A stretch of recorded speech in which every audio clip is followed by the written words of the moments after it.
Mark, what is that gear for? It's a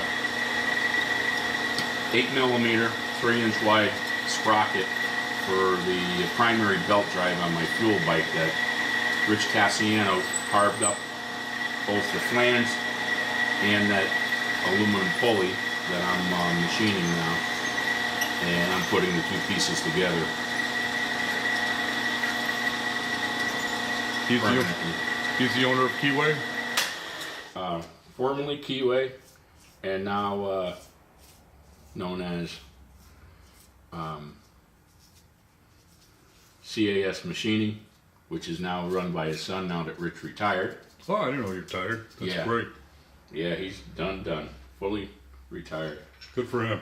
So he was going in a few hours a day doing little projects for his son, because there's some machines in the shop that the son has even told me, when my father retires, the operation of those machines goes with him, because he said, I don't even know how to run them and set them up.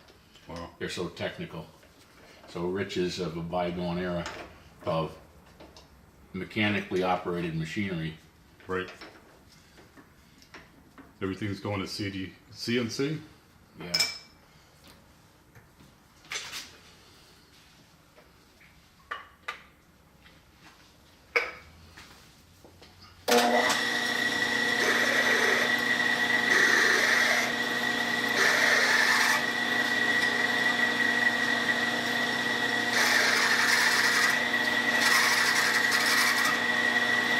Now we're just boring through the steel flange until it gets soft, and that means we're into aluminum.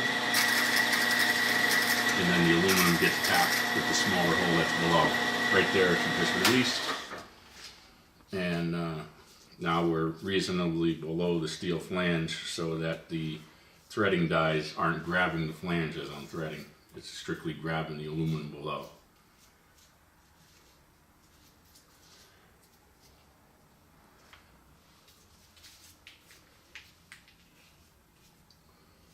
The multi-step process to do this in order to assure that each hole is drilled and then tapped completely in the center where it belongs.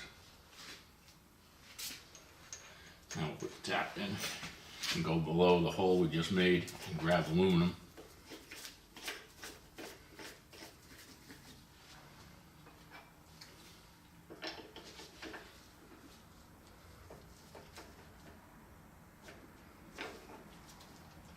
And this portion of the job is all handwork.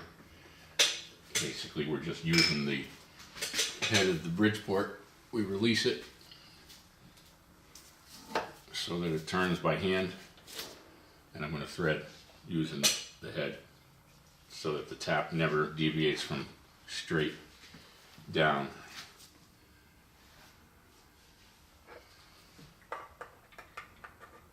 Little Tap Magic lubricant works very well on this stuff. Once the tap grabs, the head will pull itself down.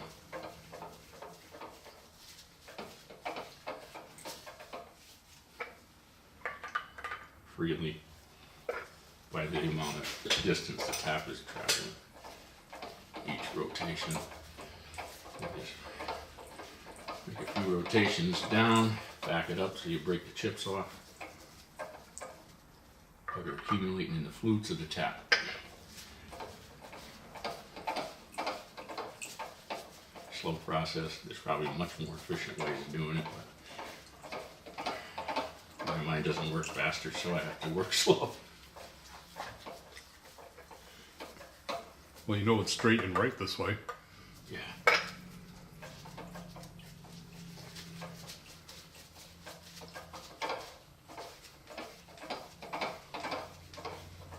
When you're going 200 miles an hour, you're going to appreciate that they're done right.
until the shoulder on the tap bottoms and the flange, because the holes go straight through the pulley.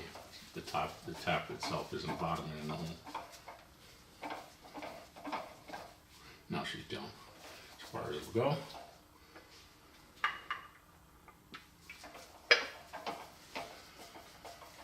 As far as I'm concerned, you can't put enough lube on it.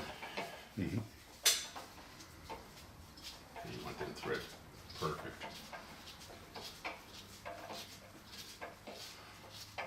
My theory about oil is oil's cheap, engines are expensive. You can see that I've been watching the arm it. is moving. Mm-hmm. I probably should have had that on the tape of the bar moving. I'll clean the hole out a little bit.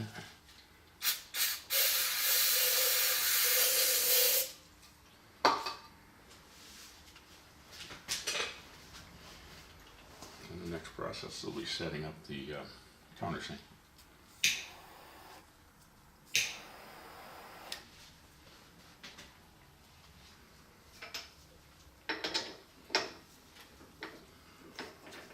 And this is the fifth of the 6 holes I need to do today.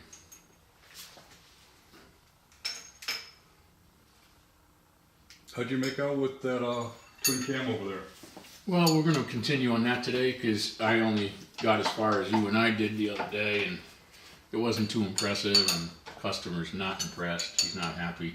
Not my engine, it's somebody else's product, but he wants me to change the exhaust and see what it gets with the 2-into-1 thunderheader, because he feels like I do that that's the exhaust this motor wants, because it works so well. When we had the other cam in, it picked up quite a bit of power.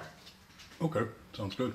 And so Like today's project will be changing the exhaust. I think Frankie's coming up. I'll maybe have him work on that while I continue on some other stuff. Okay. Then we'll start making holes on the dyno. See if we can finish that bike. I need to get it out of here because I've got so much other stuff going on. Yep, almost race season. And I got guys that want a dyno tune, and that bike is in my way Mm-hmm. as a result of it being here Right. so long. I threw the battery charger on it this morning because we were having so much trouble last weekend getting it to fire with the old dead battery. Right.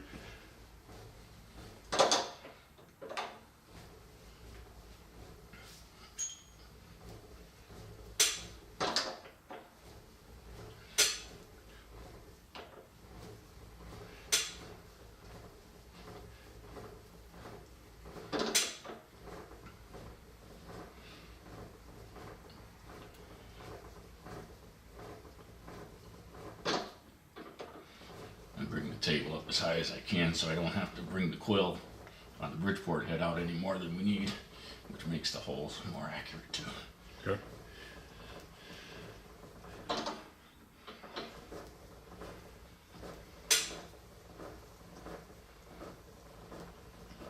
What part is the quill? This piece right here that drops. Or show it That's again? the quill, Okay. which gets oiled every so often. Right here. And the gear set up top gets oiled. Right here.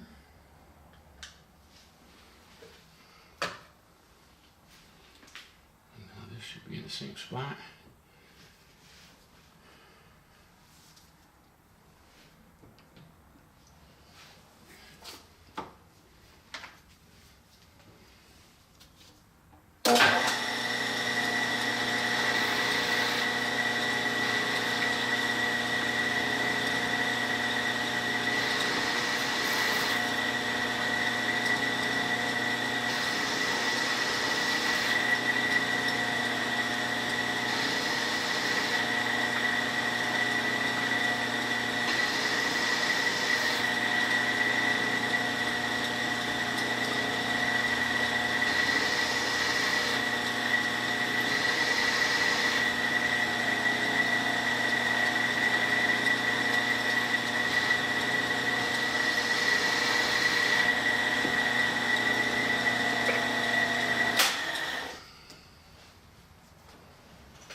countersink a hair deeper or not.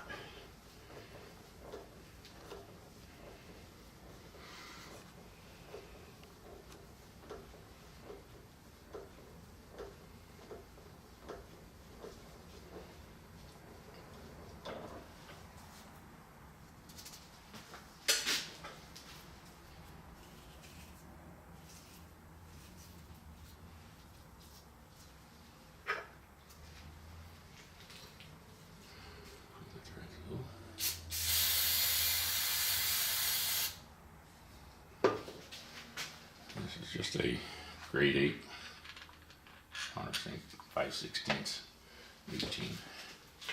If we did our job right, it should fall right in. Go in by hand.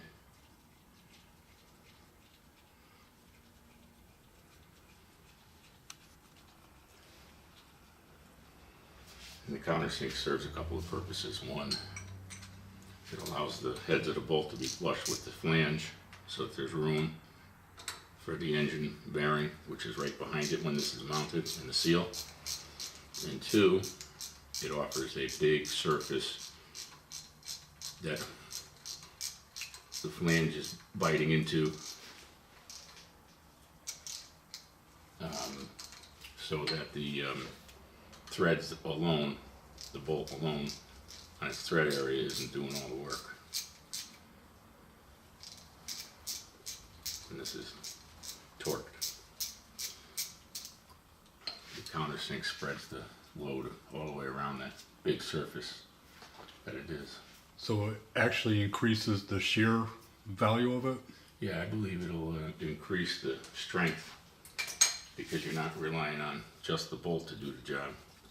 Makes sense.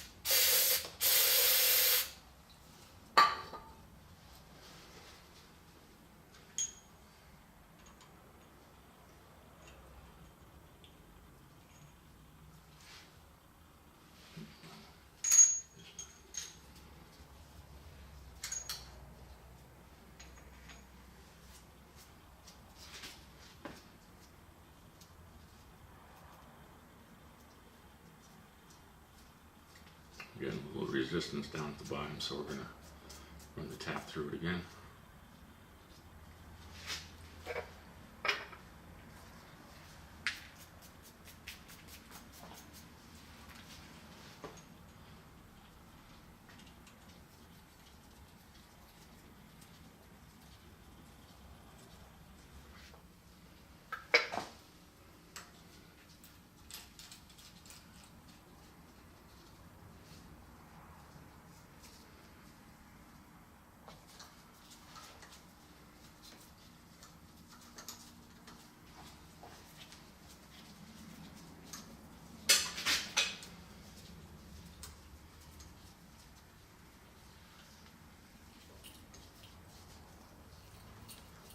The old burr, we'll get it out. Or the chips are stuck in the bottom there, even though the hole's straight through.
for the last hole.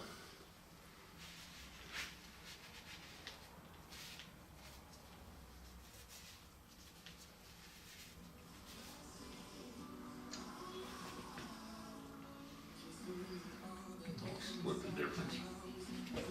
In the degrees, it's 45, whereas we were doing 30 and 60 degree movements to get 6 holes in a 360 degree circle. 45 should get us in the middle of those two.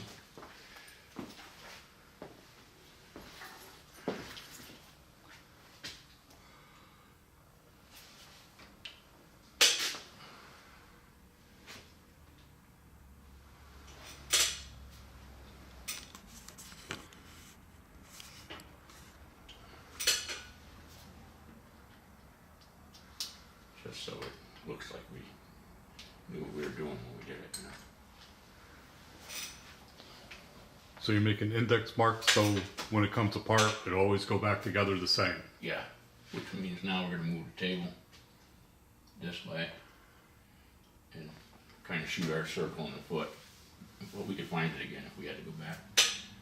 And we're going to just make a little dent here, and then we're going to come out into the aluminum, and we're going to make a little dent without taking enough material out to unbalance the piece.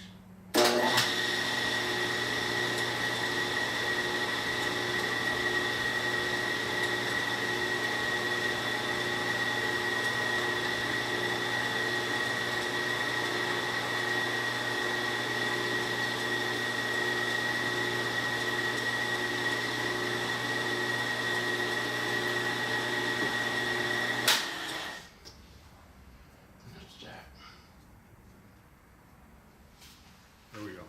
That was quick. Now the holes that I drilled for the bolts to hold the flange on, I drilled them straight through so they can be tapped through, right straight through the backside.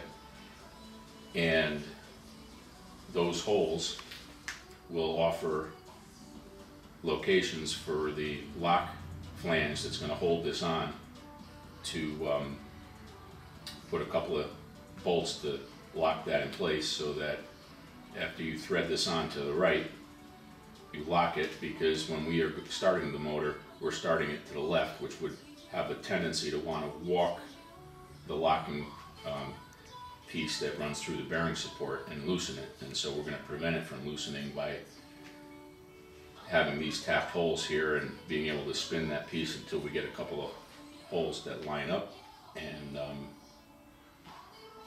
that'll lock everything in place for the slipper clutch. Whereas if you were running anything else, you don't have to use the back wall like I am. So in my case, I have to mount something like this, a hard steel ring in the back for the first sintered iron plate to slip against and create friction. So to use sintered iron, what do you have to do? You can't run sintered iron against aluminum because you'll tear the aluminum. So you run sintered iron against steel. And in that case, we put a steel wall in the back of the clutch basket and take care of that. Okay. That's what you're planning on? Yeah. So just when I thought it was ready to go, I got more to do. Of course. The way. Of course.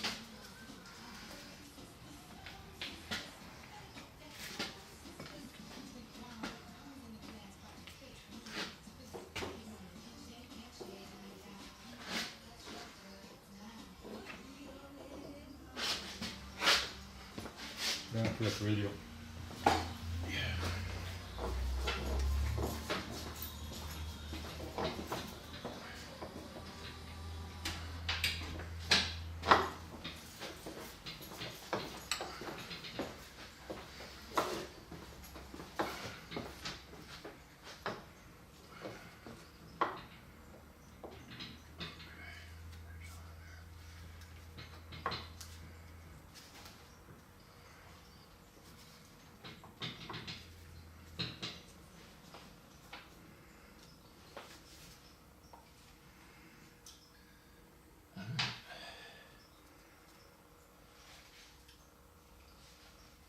Will that need an idler? I don't think so. I think we're going to be all right. don't think it needs to be guitar string tight to do what we want it to do. It looks plenty beefy enough. And so now the idea is to come up with one of these, that this flange is out here somewhere, and where this thread is, goes down in deep and grabs that.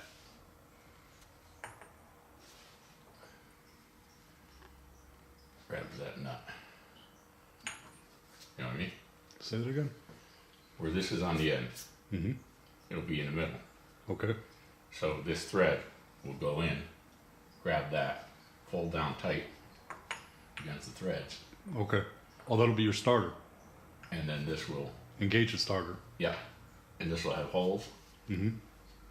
so that as you're turning it tight, those holes will be swinging, and hopefully you'll catch any one of these threaded holes. Okay. So that's where I would engage the remote starter into. Yeah. And spin the hell out of it. Mhm. I mean, heck.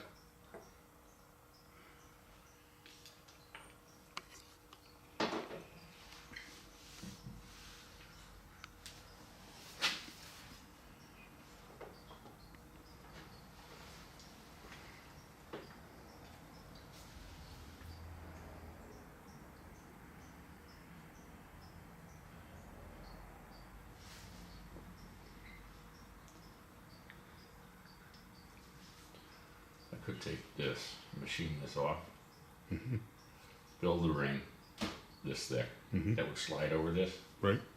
let this go down in, find its home, tack it, and then have Matt weld it around, Mm-hmm. and then come in and machine that surface flat so that it's not wobbly at all, wiggly at all, and then use the same piece. So that's a possibility, although I'd love to have Rich just make me a new one, because this piece here, once I machine it off, I would make one of these, but it'll have to be bigger. It needs to be right out to the edge, Gotcha. so that it's got lots of room for those bolt holes and the lock bolts Mm-hmm. to hold that on. That's the next process. Getting there.